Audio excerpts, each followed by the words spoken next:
You didn't arrive here by chance. The timing of this moment is precise, a needle of destiny threading through the infinite weave of your life.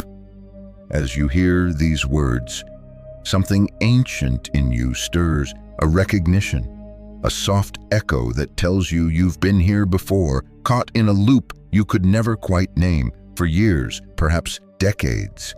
You've felt it, the cycle that repeats itself like an unfinished song. Different faces, same emotions, new opportunities, familiar disappointments.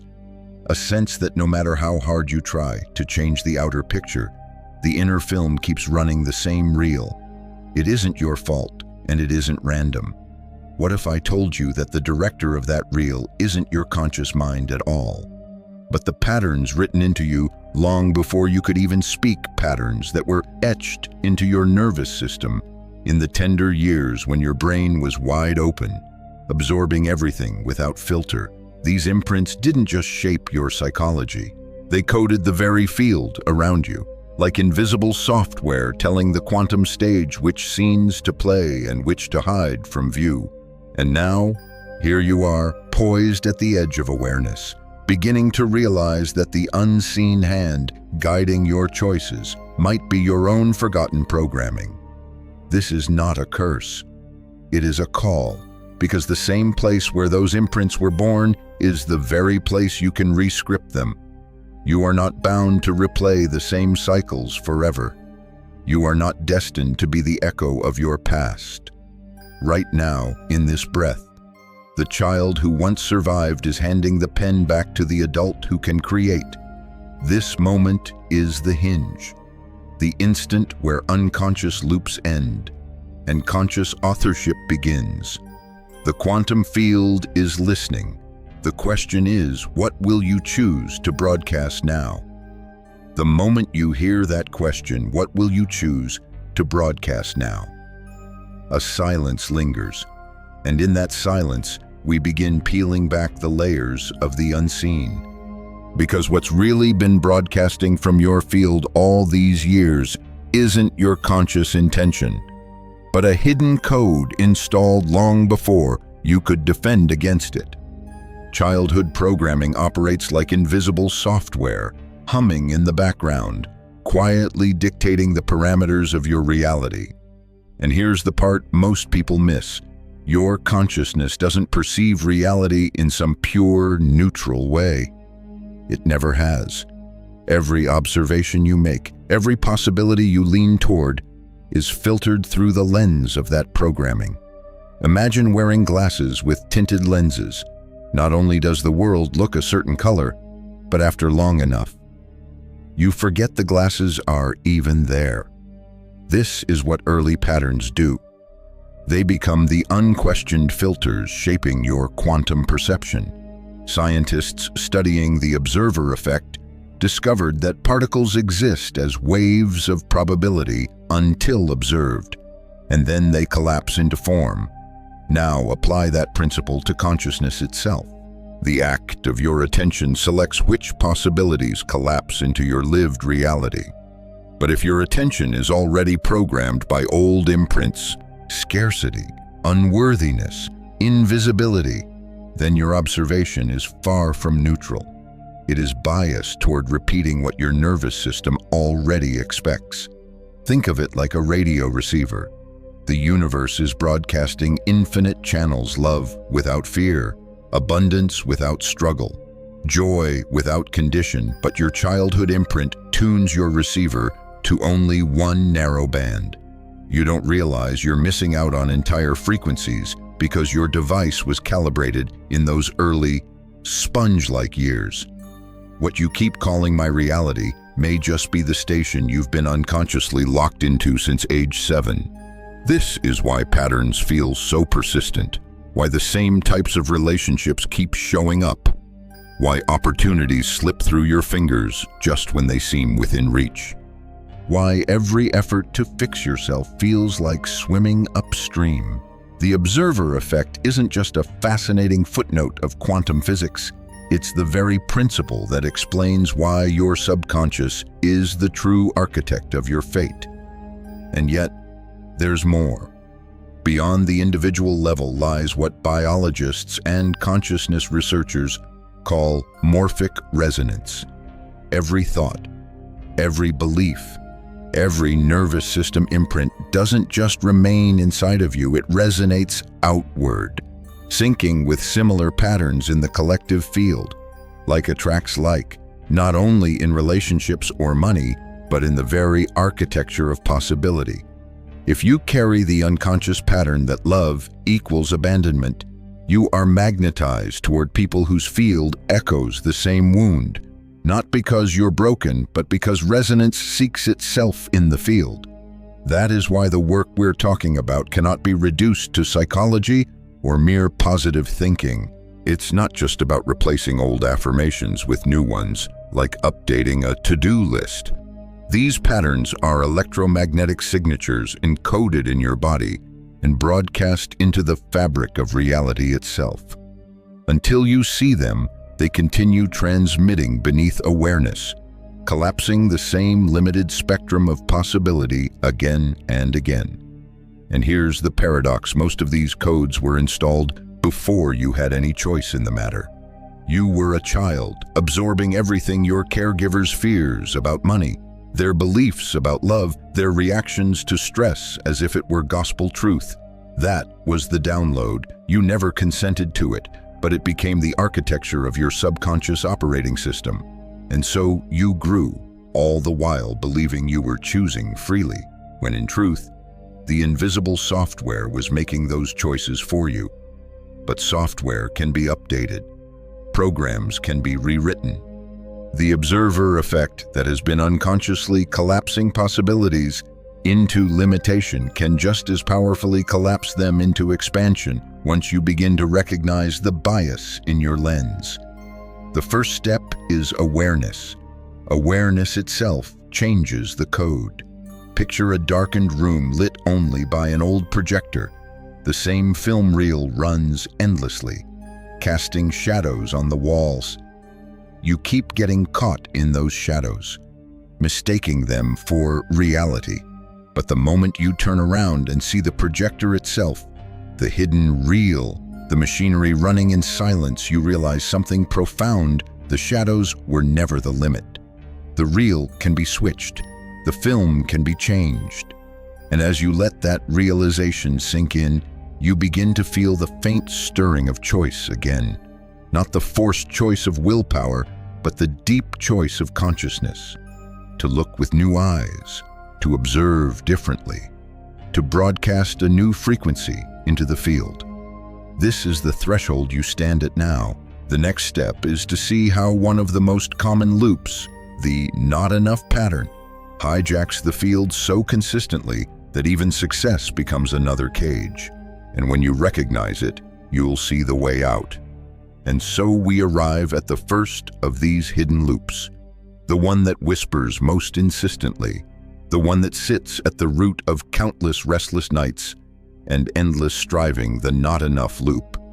You may not call it by name, but you've felt it in your bones, that gnawing sense that no matter how much you achieve, how far you climb, how many boxes you tick, something remains unfinished, incomplete, unsatisfied.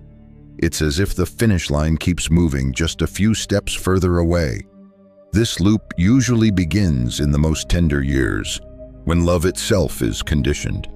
A child learns that affection arrives when they perform, when they behave, when they excel. But when they cry too loudly or express needs too raw, the warmth recedes.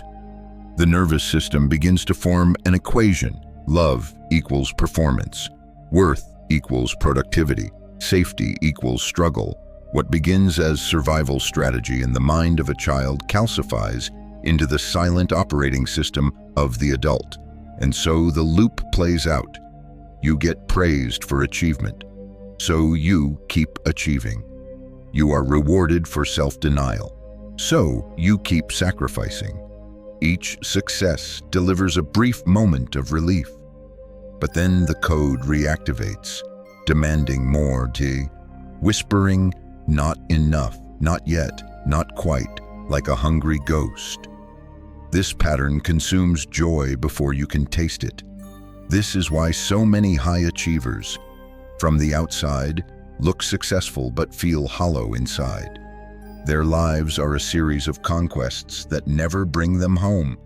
They can't enjoy the abundance they've created because their nervous system equates ease with danger. They have learned that struggle is safety, that stillness is threat, that receiving without proving means the world might take love away. Imagine it as a treadmill wired into your quantum field.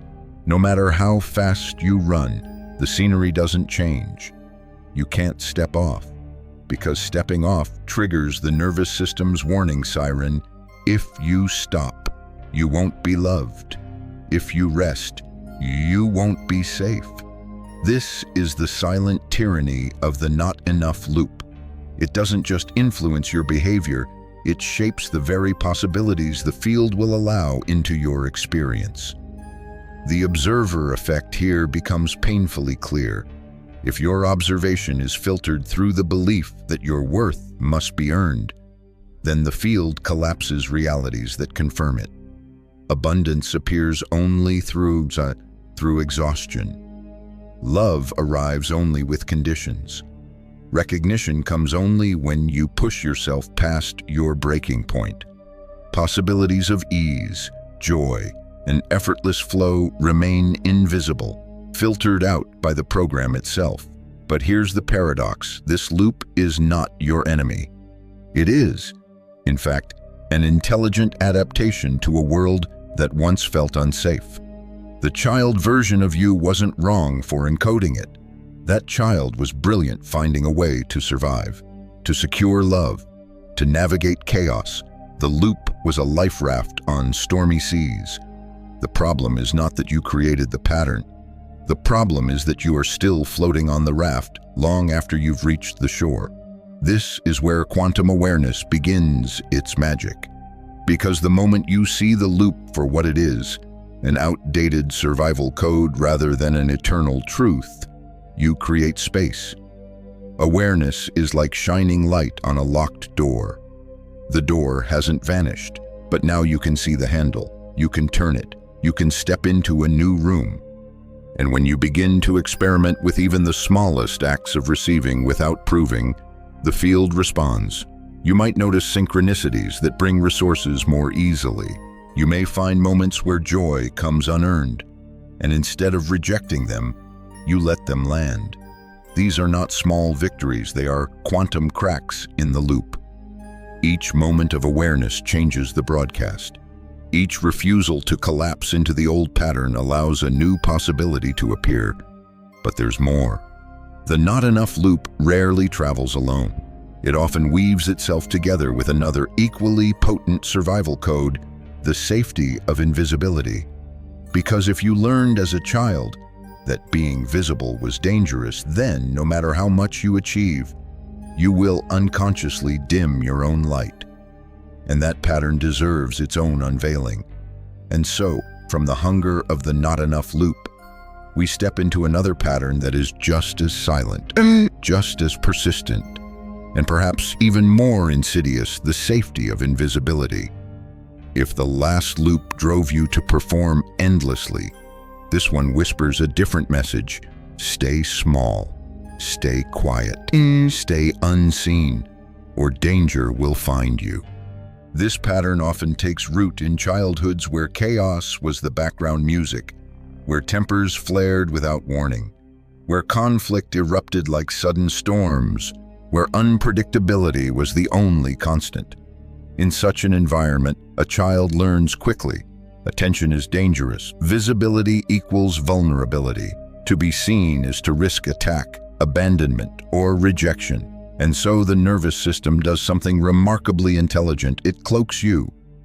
Imagine a young self wrapping themselves in an energetic invisibility cloak, not out of weakness, but out of survival.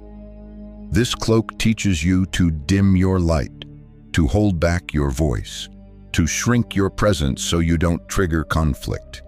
It works brilliantly, at least for a while, but then adulthood arrives, and with it, opportunities that require visibility, careers that ask for self-promotion, relationships that thrive on authenticity, creative dreams that demand being seen, and yet the cloak remains.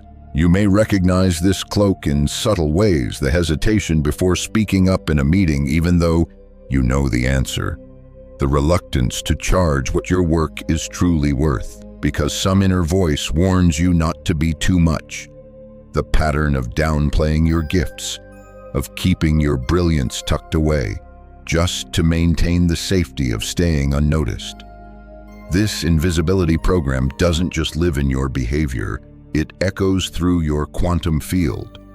If the not enough loop collapses possibilities into endless striving, invisibility collapses them into endless hiding. Opportunities that require recognition seem to vanish before they ever reach you. People overlook your contributions, not because they don't exist, but because your field is unconsciously signaling, "Don't see me." It's safer that way. Think of it like walking into a room full of radio receivers. Everyone is tuned to different frequencies, scanning for signals. You carry a signal too, but if your broadcast says "cloak active," others unconsciously pass you by.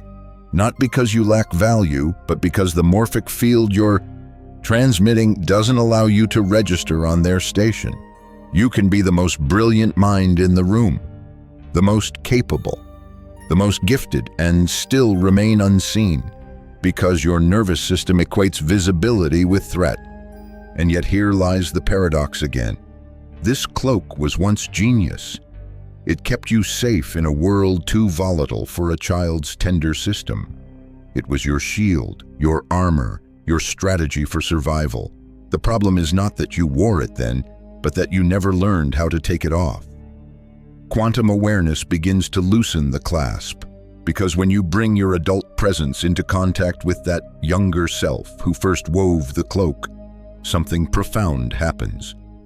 You realize the storms you once hid from are no longer raging. You recognize that you now carry resources, allies, and wisdom that the child could not imagine. The cloak becomes optional. The first experiments in shedding invisibility may feel terrifying. Speaking up, charging your worth, taking up space, your nervous system may tremble as though life itself is on the line. But with awareness, you begin to see that the danger never arrives. The world doesn't collapse. In fact, new realities appear: clients, partners, friends who can only find you when the cloak is lifted. This is the beauty of these patterns. The moment you update them, the field responds instantly. What once felt impossible becomes inevitable. Where invisibility ruled, recognition begins to flow. Where shrinking was the norm, expansion takes root. But there's a third pattern we must face, one that often binds itself with the others.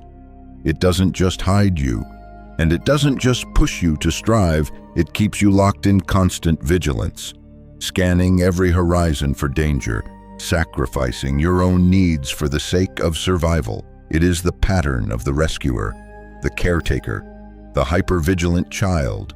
From the shadows of invisibility, we step into a pattern that wears a different mask, one of relentless awareness, constant scanning, perpetual readiness. If the not enough loop drives you to prove your worth, and invisibility hides your brilliance, hypervigilance keeps you on guard, always tuned to the emotional frequencies of others. This program often begins in households where a child must become the emotional barometer of the family. Maybe one parent carried waves of depression. Maybe another erupted in unpredictable anger. Maybe silence itself was heavy, charged with unspoken tension. In such a space, the child learns to survive not by being carefree, but by becoming a radar dish sensitive to the smallest shifts in tone, expression, energy, to stay safe. You become the caretaker, the peacekeeper, the one who absorbs tension before it erupts. It's an extraordinary adaptation. Like an antenna built taller than the rest, you can pick up signals others can't. You sense danger before it arrives. You read between the lines of unspoken words. As an adult, people may even call you intuitive, empathic, perceptive.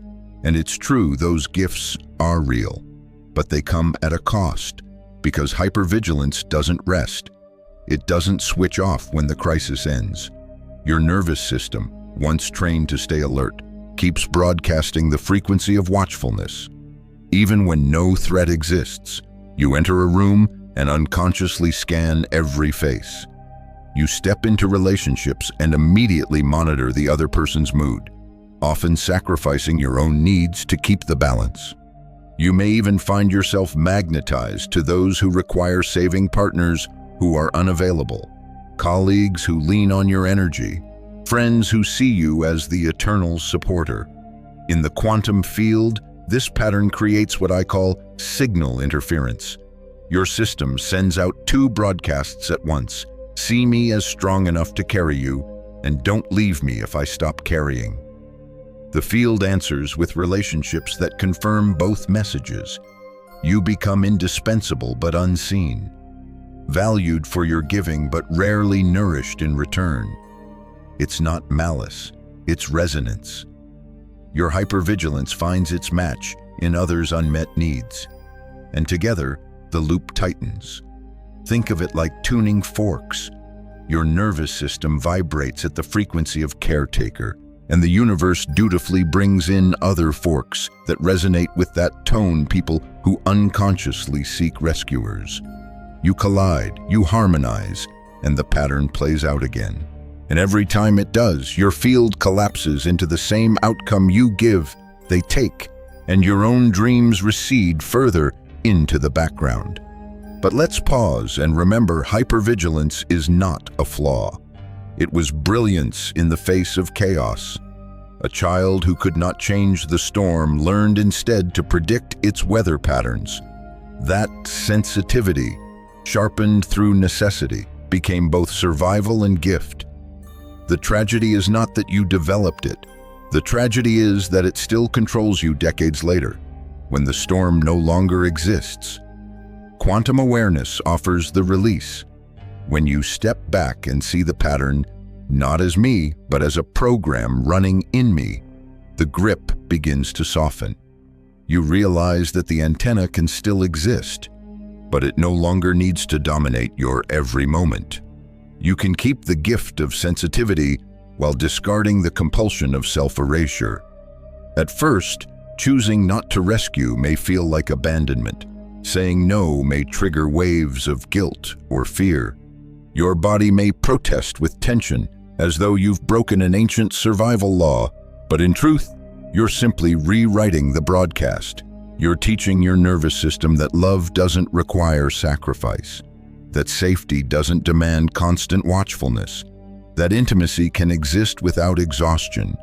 And when that shift begins, something miraculous happens. The people who once drained you drift away, the ones who see your true essence, not just your usefulness, appear. Your sensitivity transforms from a burden into a compass, guiding you toward authentic connection rather than codependent entanglement.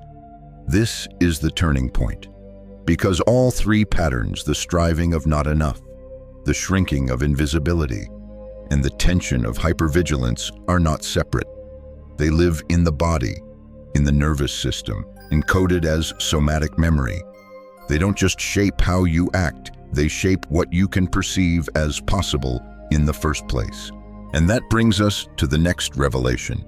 The body itself is the vault where these patterns are stored, and the key lies in unlocking them at the somatic level.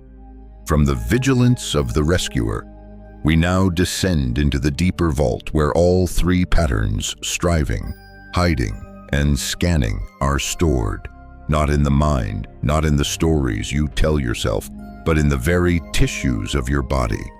This is the somatic imprint, the hidden archive of your nervous system, where survival codes are etched not as ideas, but as living memory. Think of it this way: when something overwhelming happens to a child, whether a sudden trauma or years of subtle stress, the nervous system doesn't file it neatly as past. It freezes the entire survival state into the body. The muscle tension, the shallow breath, the racing heartbeat, the hormonal surges, the neural firing sequences. Everything is recorded, like a snapshot of the body in crisis. Years later, the original threat may be long gone, but the imprint remains. This is why. At 40 years old, you might feel the same panic you felt at 7 when someone raises their voice. Why you might shut down in a meeting the way you once shut down at the dinner table. Why you might crave love but sabotage intimacy, as though danger is hiding behind affection. It isn't weakness. It's your body replaying the old file, convinced survival still depends on it. In this sense, somatic imprints create time loops. They drag your present back into the gravitational pull of the past. The nervous system can't distinguish between then and now, so every similar cue triggers the old program. You may think you're making fresh choices, but in truth, the 7-year-old within you is pulling the levers. And here's where quantum field dynamics mirror the body's wisdom. Just as particles collapse according to observation, your field collapses according to the somatic states you unconsciously broadcast. If your body has encoded love as abandonment, your field highlights relationships that confirm it. If your lungs still carry the constriction of silence, opportunities to speak may remain invisible. The field isn't cruel, it's coherent. It matches what your nervous system is transmitting, moment by moment. But pause here, this is not punishment. This is precision. The body's imprints are not flaws, they are intelligent adaptations that once kept you alive. They held the storm inside so you could keep walking outside. They carried the unbearable so the child could bear the day. They deserve reverence, not condemnation. So how do we work with them? Not through analysis alone, not through mantras layered on top of muscle memory. These imprints don't live in the logical cortex, where words and strategies reside. They live in the implicit memory system, below thought, below speech. Think of how a single scent can transport you instantly back to childhood, bypassing all rational filters. That is implicit memory in action. Childhood imprints operate the same way. They trigger responses before your thinking brain has time to argue. This is why so many people feel stuck in the middle. They intellectually understand their worth. They tell themselves they deserve love, success, joy. But their body is still broadcasting a different message: danger in rest, threat in visibility, obligation in love.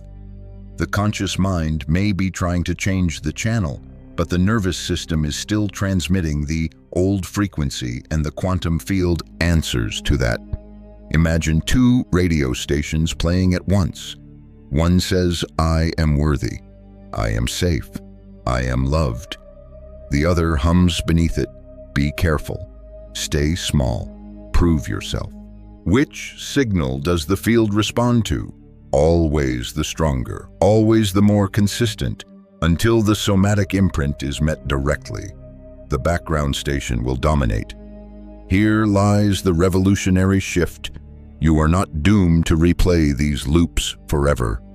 The very fact that the imprint is energetic means it can move, it can release, it can update.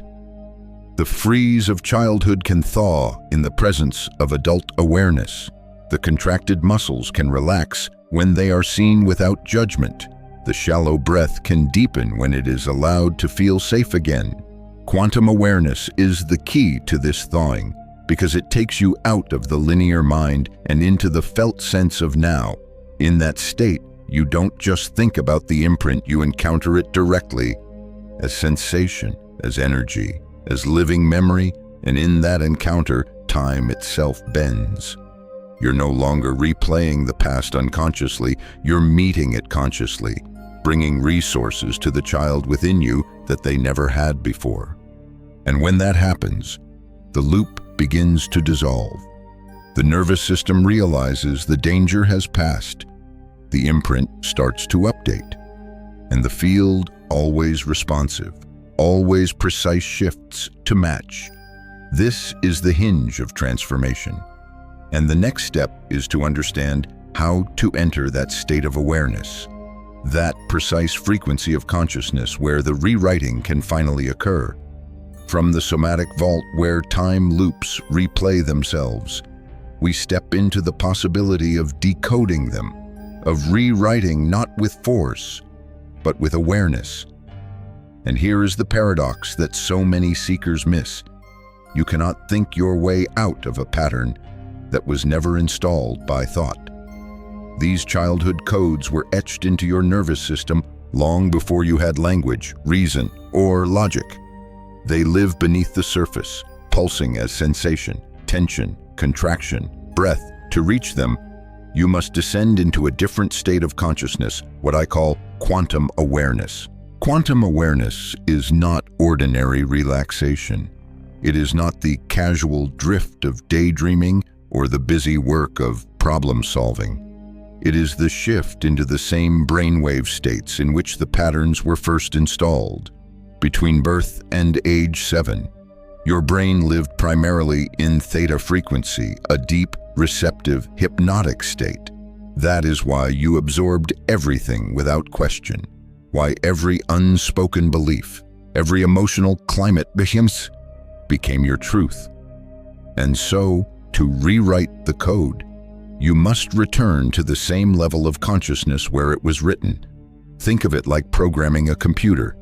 If the operating system is running, you can't alter its deepest files. You have to enter safe mode, access the system at its most vulnerable layer, and then update the code. Quantum awareness is safe mode for the nervous system. It bypasses the surface chatter of the prefrontal cortex and lets you interface directly with the implicit memory where the childhood programs live. But how does this look? Not in theory, but in practice. Imagine closing your eyes and feeling not thinking, but feeling where a certain pattern lives in your body. Perhaps a tightness in the chest that flares every time love feels uncertain. Perhaps a knot in the stomach that clenches around money. Perhaps a shallow breath that arrives whenever attention falls on you. In quantum awareness, you don't try to analyze these sensations or banish them. You meet them with presence, as though you were sitting quietly beside a child who has been crying for decades. And here's the extraordinary part. When your adult awareness meets the frozen energy of your child self, something begins to move. The contraction relaxes. The breath deepens. The body signals, I am no longer in danger. In that instant, the program updates. The nervous system, convinced for years that the storm was still raging, finally realizes the storm has passed. This process is what I call somatic dialogue. It is not dialogue with words, but with presence.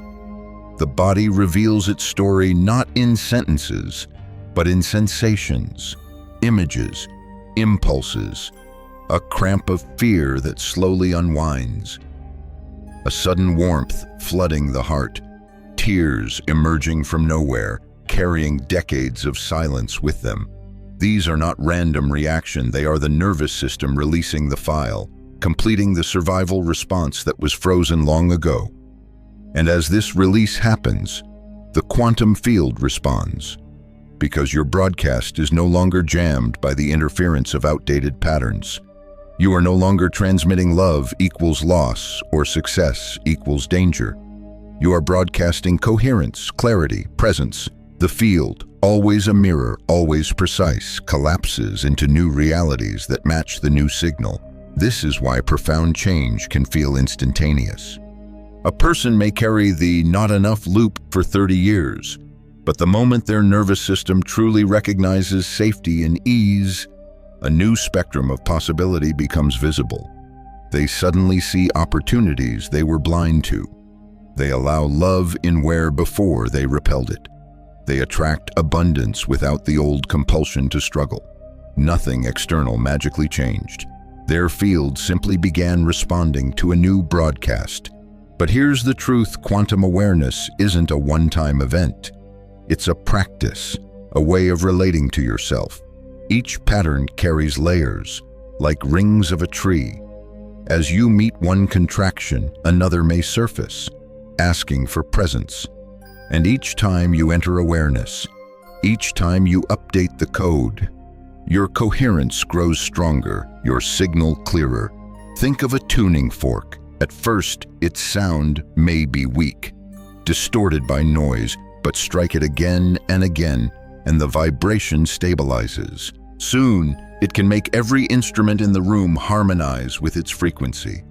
That is what you become: a coherent emitter whose very presence invites reality to reorganize around wholeness. And yet, coherence does not happen by erasing patterns. It happens by integrating them, by honoring the child who encoded them and welcoming their wisdom into the whole. That is the next revelation: how these fragments of survival transform into allies when integration occurs. From the state of quantum awareness, where patterns reveal themselves as sensations and energy, we now move into the deeper work of integration, because recognition alone, while powerful, is not the destination. The ultimate shift comes when the fragments of you, the striving child, the invisible child, the vigilant child, are not pushed away, but welcomed back into wholeness. This is where coherence is born. Integration is the art of turning survival strategies into gifts. Remember, none of these patterns were mistakes.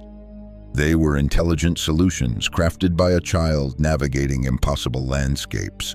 The one who overachieved learned resilience and drive. The one who hid learned sensitivity and deep observation. The one who scanned for danger developed intuition and empathy. These are not curses, they are seeds of extraordinary qualities. But as long as they remain frozen in their protective form, they distort your reality. Integration melts the protection so the gift can emerge. Picture 3 instruments playing out of tune. Each is beautiful on its own, but when they compete, the sound is discordant, jagged, exhausting. This is the experience of signal interference, when different parts of your nervous system broadcast conflicting frequencies into the quantum field.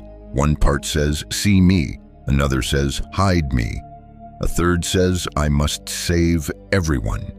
The field responds with mixed results: partial success, partial love, partial fulfillment, but never coherence. Integration is like tuning those instruments until they vibrate in harmony. When all parts of you are aligned around a single intention, your authentic essence, your signal becomes clear, consistent, undeniable. You move from static to symphony, from scattered waves to laser beam, from fragmented noise to coherent emission. But here's the catch: you can't bully your fragments into harmony. You can't force them with affirmations or drown them in positive thinking. These parts of you are like children at the dinner table.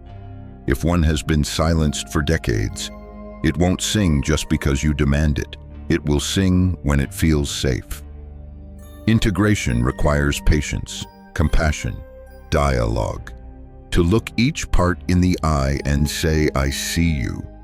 I honor why you existed. And I invite you to join me now in a reality where your gift can shine without fear." And as this conversation unfolds within you, something remarkable happens.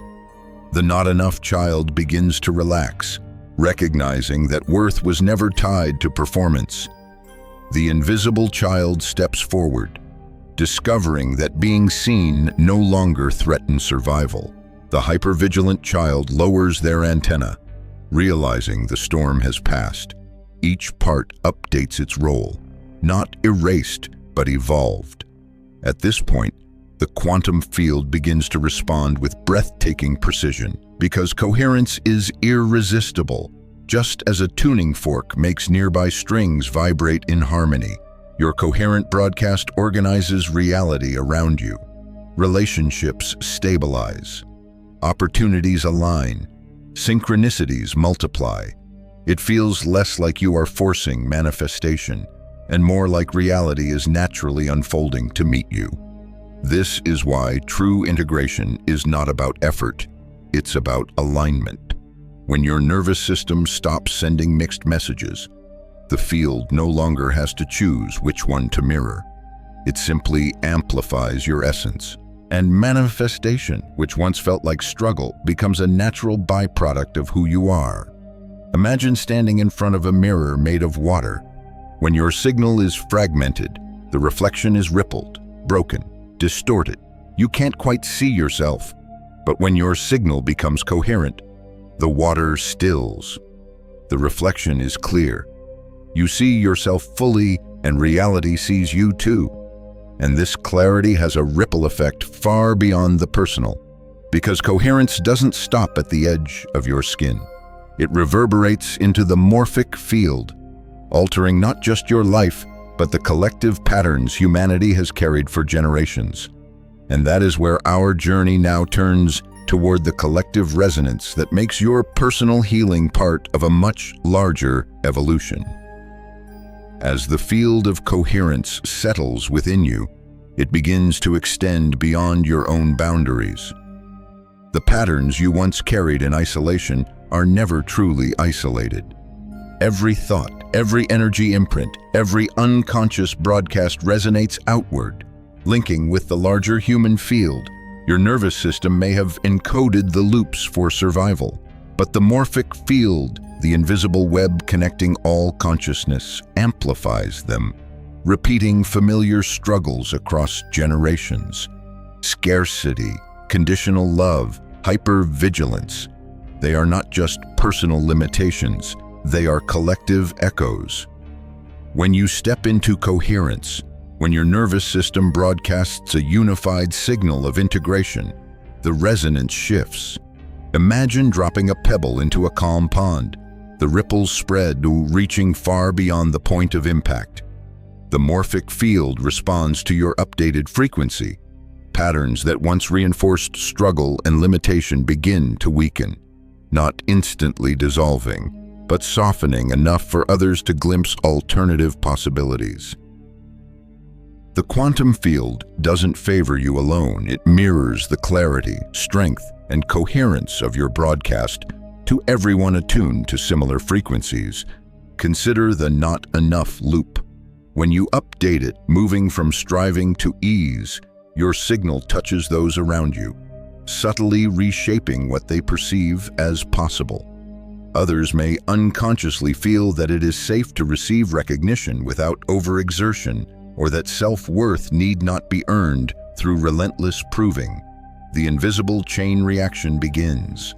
One coherent field can start cascading through a family, a workplace, a community, or even a culture.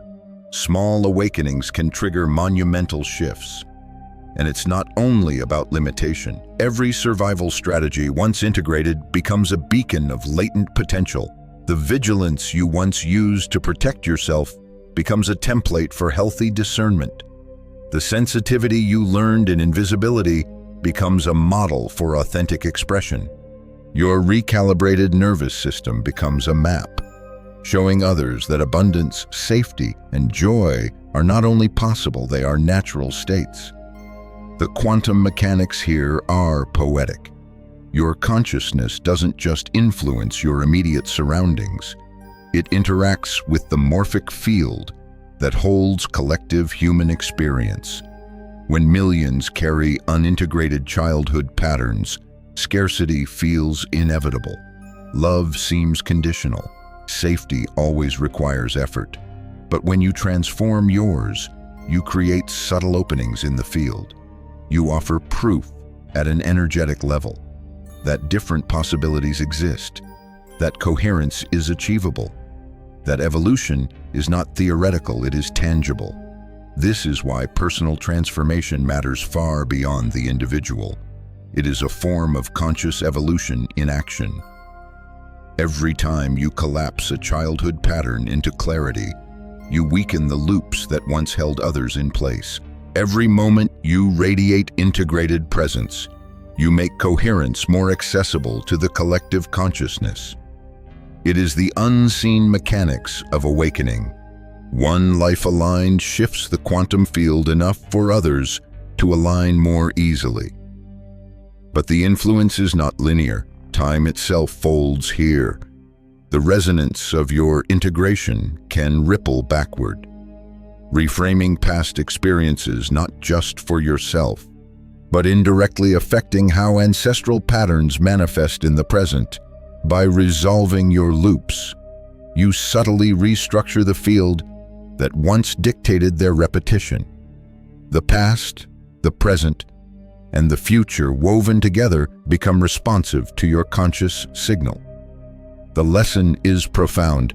Your transformation is never only about you.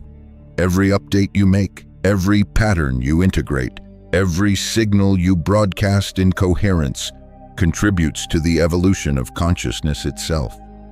Healing your own loops is simultaneously a gift to families, communities, cultures, even the generations yet to come.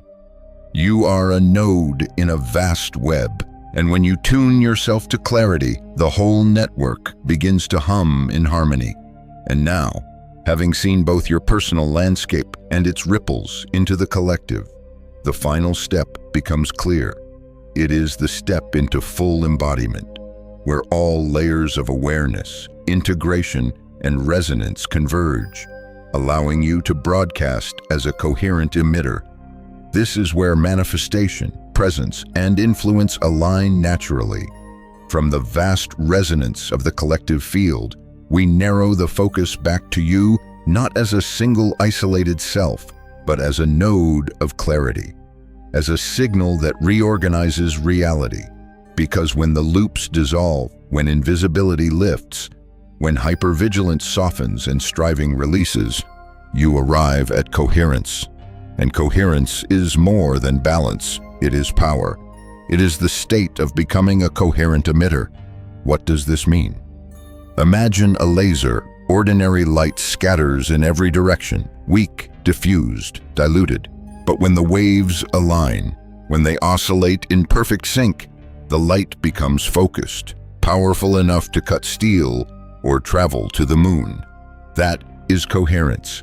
And when your nervous system stops broadcasting conflicting signals, when every part of your being aligns around authentic presence, you become that laser in the quantum field.